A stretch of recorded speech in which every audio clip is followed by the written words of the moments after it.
thank you so much for coming. We have a great turnout, and we're really excited because this is our first ever UC Open, our first chance to introduce everybody, both from UC and elsewhere, to the open source program office network that we're building here at the University of California.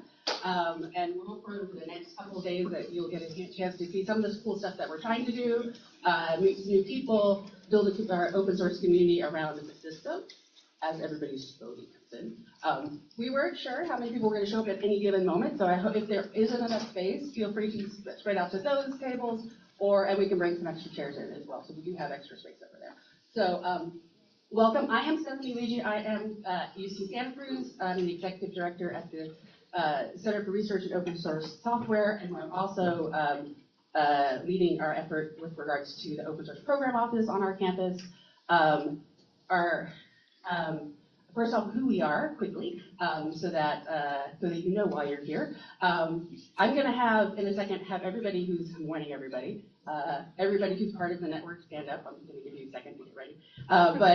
So we are really excited. We have 6 campuses now, thanks to a great grant from the Sloan Foundation, and where we're hoping to work with people from all of UC, as well as people from outside of UC who want to collaborate with us. I also am happy to hear that we have one CSU person who's thinking about creating an OSPO. Edmund from Cal Poly is here, so that's awesome. So please, people chat with him from our network as well. So for people from industry know what I mean when I say OSPOs, and so there's a couple people here who can probably explain this better than me. But in industry, OSPOs really serve as a center of competency for working with open source. So we have a collaboration, how to contribute to open source, or how to support open source projects that impact your business. That's where OSPOs work in industry. But it's a relatively new idea in academia. So our OSPOs at UC effort started, really about 2020 when we at UCSC were looking at it. In 2022, we got our first grant to work on creating an OSPO at UCSC. And part of that effort, then that Sloan Foundation grant, also included an effort to start bringing it into the UC system. So we had already started that kind of process, or looking into that process, in 2022. In 2024, I got together with a number of the really cool people in this room, and we started working together on a larger effort that Sloan also is supporting for the UC system. Now, this is the point where I want everybody who is a UC network member to stand up so people know who you are to ask questions. Emily, everybody wave. These are your people. And we have at least one person from each campus. I think we're missing Vladimir, so he's our data person. But we also have Laura, and Laura, can you stand up? You're important. She's our community manager for the whole system, so she's also a really important person to know. So each of the campuses on this list are represented here. If you want to talk to people from your campus, find them, and I'll have to try. They'll be introduced throughout this process, throughout the day. If your campus, there's another San Francisco here. I think there's a few Merced folks coming up. If you're interested in working with us, contact me, contact Laura, or contact any of the folks that just stood up. And just so you know why is this happening? Well, there's actually a real push for academic OSPOs. There's a help largely by the Sloan Foundation, and particularly Josh Greenberg, who's from the Sloan Foundation. There is a proliferation of academic OSPOs. This is a list from earlier. I think we actually added 2 to this group. This is our kind of, Curious is a network of academic OSPOs that our network is also a part of. And UCSC was one of the first 6. And then so now we're getting to be, I think, a pretty good number. And even of this number, these are the ones where they call themselves OSPOs. There's also a lot of folks who are collaborating with that are not specifically OSPOs, but are doing OSPO-like efforts. So what are we doing here, and what is the difference between maybe an industry OSPO and an academic OSPO? Really, I think a lot of it has to do with what our goals are as an organization. A lot of it is to make sure our research has impact. But these are all the different things. And again, I stole this from Curious. These are all the different things that an OSPO could possibly do. Not all OSPOs are not meant to do all of them. The beauty of doing a UC network of OSPOs is that each campus kind of has their excellence, so their area that they're specifically working on. So we don't all have to do the same thing, but we come together through the network to kind of be able to leverage all of our expertise and help the whole system, including our local campuses. So that's really the exciting part, I think, about this particular effort that we're doing right now. So again, we're going to talk about this type of stuff throughout the next 2 days. So hopefully each session has a little bit that you can kind of see where an OSPO is useful or where open source may be able to help you in the work that you are doing. So again, this is our structure. Again, everybody who stood up is part of this leadership group that we've created to kind of manage this project and hopefully manage the network in the long term. And we have working groups that are particularly focused on 3 themes that we have. And these are the 3 themes. Now, the sustainability theme actually has a whole session tomorrow on it. It's really cool, a lot of the work that the sustainability group has been doing. I will be, the discovery and education will be discussed in some of the panels for tomorrow. But I'll also want to point out people like, where is Juanita? Oh, there she is.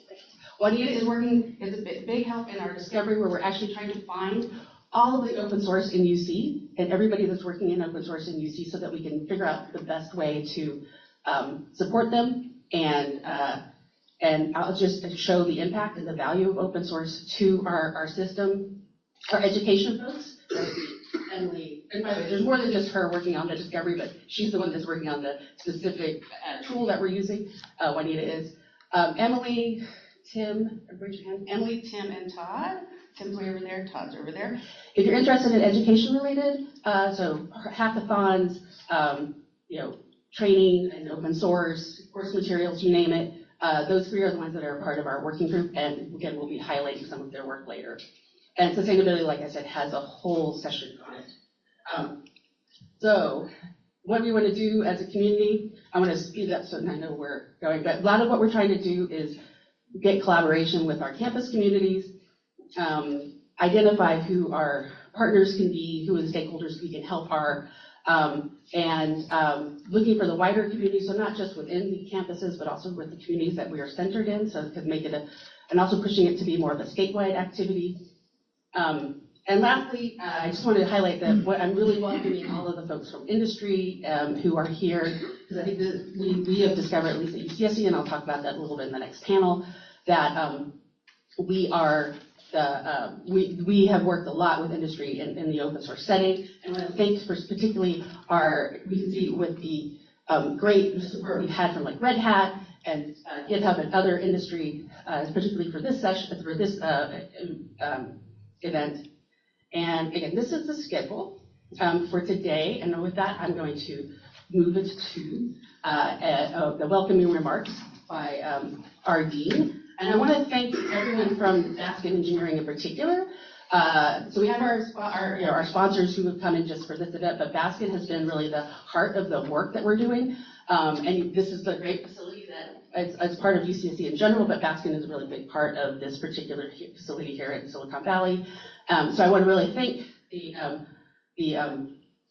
the dean and everyone else here at Baskin who's been super helpful, Fisher, who will be jumping up and down to move slides around. So I'm going to move it over now to Alex, and I would like to introduce Alex Wolf, the dean of Baskin Engineering, to give us the welcoming remarks.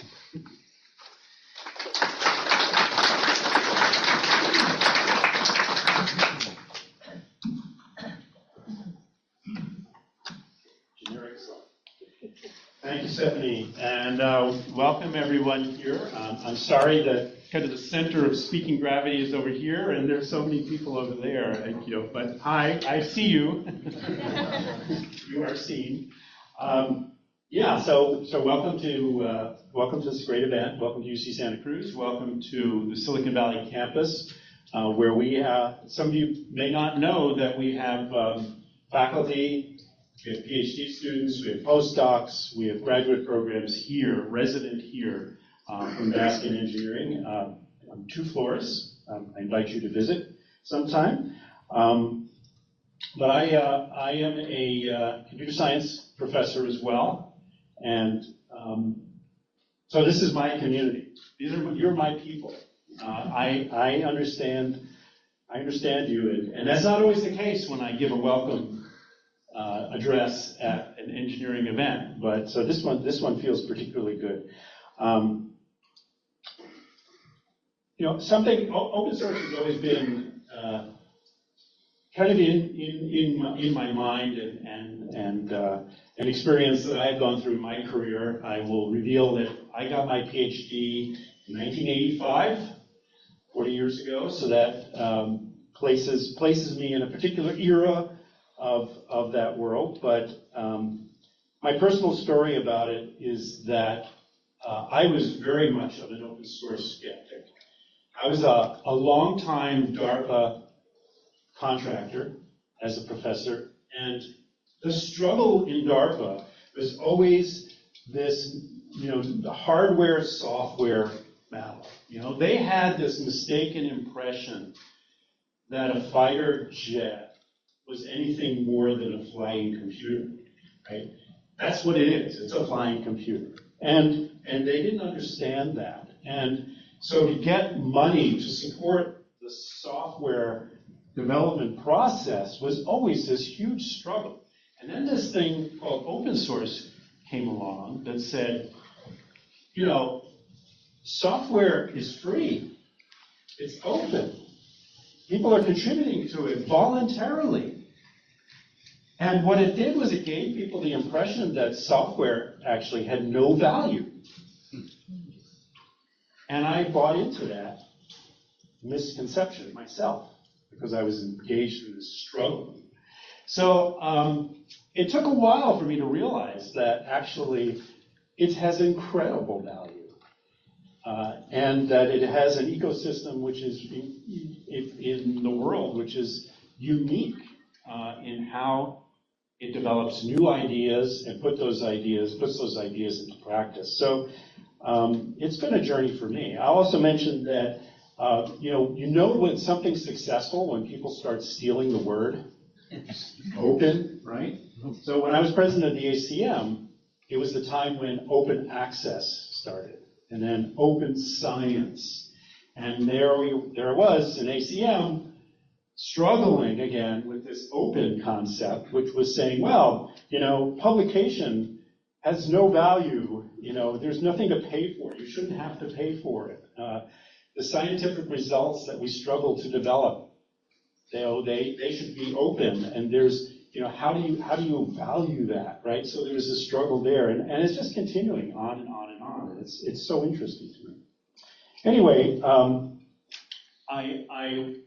want to say a few other things. I want to point out that Baskin Engineering started in 1997, actually, but it has its roots in a computer science department that was formed in 1967 at the UCSC campus. And as I like to do, I like to tweak the nose of our Berkeley friends and say that was 1 year before the Berkeley Computer Science Department was created. But some of you may know about SCO, the Santa Cruz operation, and that was a company that was co-founded by one of our graduates in 1979, and it was promoting the idea of open systems. So, very early on, this notion of open has been part of the Baskin Engineering ethos. In 2000, another real milestone, in 2000, July 7th, 2000, the first assembly of the human genome was published as open information, which was a remarkable thing because there was a competition with a company who, if they had won this competition, they would have patented the human genome, right?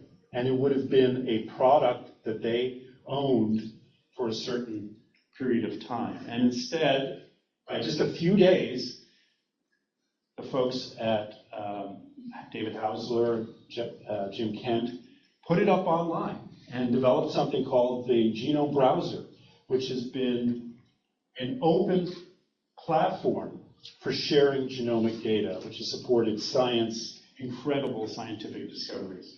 So, when we talk about open at Baskin Engineering, at UC Santa Cruz, this is something that we've been doing for decades and decades. And of course, the fantastic work of CROSS, the fantastic work that has led to in the OSPOs. Stephanie didn't say this, but UC Santa Cruz was one of the first 6, but it was also the first public university that was a member of the OSPO family. So I'm really, incredibly excited about this work and this event. I want to thank Stephanie. I want to thank James. I think, their leadership has been really, really instrumental in elevating what is an important mission for the UCs here. And I'm really pleased to see how many people are joining and interested in this mission. So I wish you a great event, and thank you again very, very much.